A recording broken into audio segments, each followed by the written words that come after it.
Hey everyone, here's the finished product here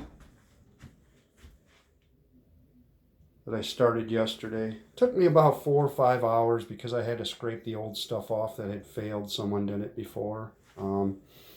So that took me about 45 minutes for that. The caulking on here, somebody had put like a putty caulking in there, and it just tore out in little pieces. It was just horrible. That took me over an hour just to get all that caulking out of there and clean it up real good. Actually, painting didn't take that long. It's quite a process. The cleaning, the prep work is the worst, obviously, with anything, but it turned out really nice. I got a nice non-skid in the bottom. You can't see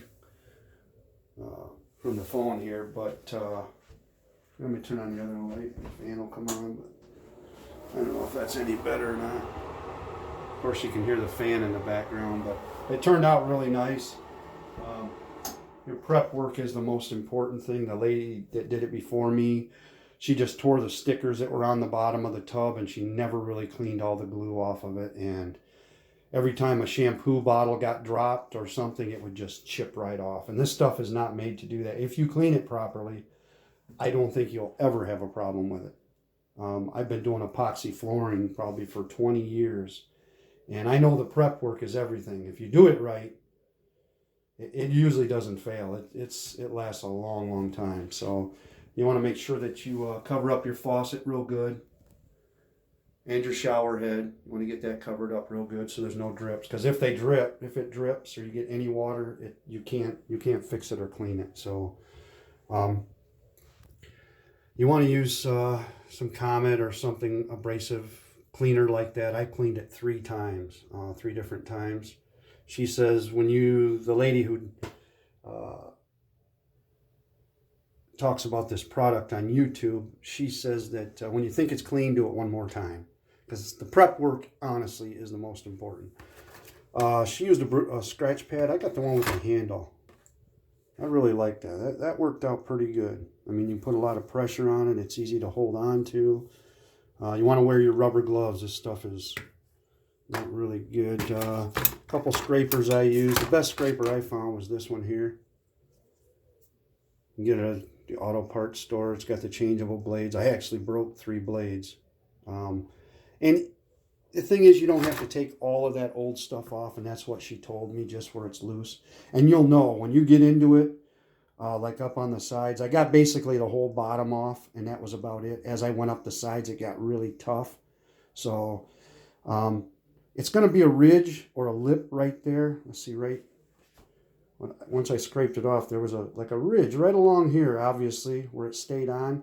You take the sandpaper they provide and you sand it. It's a lot of work, but you got to feather that all down. And then when you coat it, you won't see that ridge. If you don't feather it down, you may see the ridge there. So you just want to feather that out. And that's the other thing. I'll get to the sandpaper. So first you use the Comet and clean it really well. Make sure everything, or go back first. First you want to scrape it, obviously. Scrape as much as you can. Like I said, I broke 2 or 3 blades. I knew it was to the point where I don't need to scrape anymore. Then you go ahead and use your Comet and clean it really, really good.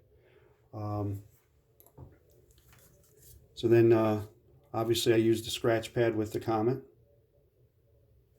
And then they provide a sandpaper. And they said while it's still wet, you sand the whole tub and you scratch the heck out of it. It's a lot of scrubbing.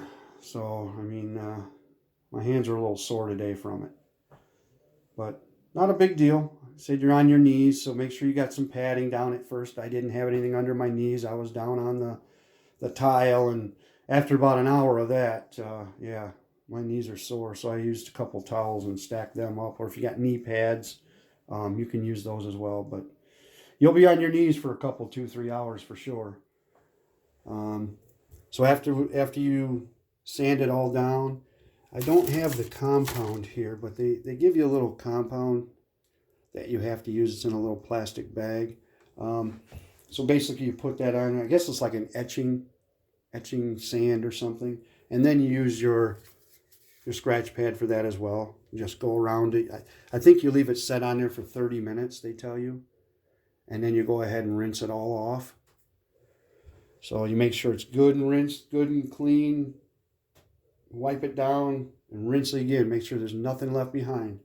Then you have to dry it really well with a blow dryer, or you just have to make sure there's no water up underneath of, you got to, it takes a little while, and it's not no 5-minute job. It'll take you 20, 25 minutes to blow dry the thing, get it all wiped out with a paper towel and cleaned up. Then, after that, you're going to put the primer on it. And you just use a paper towel. I just folded the paper towel up several times, and that's on her video as well. And you put your primer down, you wipe the whole tub over with the primer, every spot on the tub. You wait 5 minutes, and this is all in the instructions. You wait 5 minutes, and then you go ahead and put your coating on. It's an A and B. It smells really strong. The primer's really strong. She wears a not a full face, but a respirator, chemical respirator. I have one. I didn't wear it, but it's pretty strong because you're in here for about 40 minutes or so, and it's not overwhelming, but I wish I would have got my respirator. It's cold outside. I didn't want to wait and go out there and bring it in the house, let it warm up. So, I decided just to do without it. I put the non-skid in the bottom first. I went all the way with it, all the way around the bottom, up the sides. I actually coated up to where that line was at, where I told you I scraped up to. I scraped up to somewhere in here.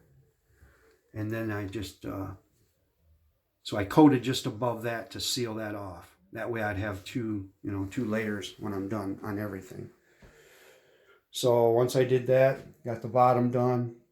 They give you this, there's a sand in a little cup, and you just put a couple ounces in there. They tell you 1 ounce, whatever you think. You mix it up with the sand, you dump it out. And they give you 2 rollers. You want to use the small roller on the bottom if you have the sand. Just for that. Because what happens is, if you roll into the sand when you're doing your sides and your top here, you're going to have sand up the sides. I mean, you're going to have a nod skid. It's not going to be nice and smooth. So you got to be real careful. You use a small roller just for the bottom. And then you roll the sides, the top, or the sides, the front, and then the top. And you have to be careful you don't lean into here. What I did was, I put 2 coats on everything and still have plenty left. But I did from here that way. Because I could see when the lady did it before me last time, she had leaned into this, and you could see her shirt prints all over in the top of this. So, you got to. You're way back there. So I just waited to do this last after I did 2 coats on everything on the inside. Then I came out here and did a coat here, then another one. So that way I didn't have to lean over it. It just made more sense to me, so that's what I did. But I think it turned out pretty good. I'm happy with it. Just gotta, oh yes, you want to take your hardware off. Just a couple screws, 2 there, 1 in the bottom. There's your hardware. This will pull right up out of here. Once you take that out, it pulls right out of there. Nice and easy. It gets a little tricky towards the end here. Just wiggle on it and put your hand in there and pick up on it. It's pretty simple, really. But you want to take this out first, because if you take this out and you drop your screws, then it's going to go down the drain. Or if you take that out, put something in the drain, I guess. You could even tape it off, because you're not going to be using it. Probably makes more sense anyways. But yeah, there you go. I'm pretty happy with it. We'll see how it works. Thanks for watching. Bye.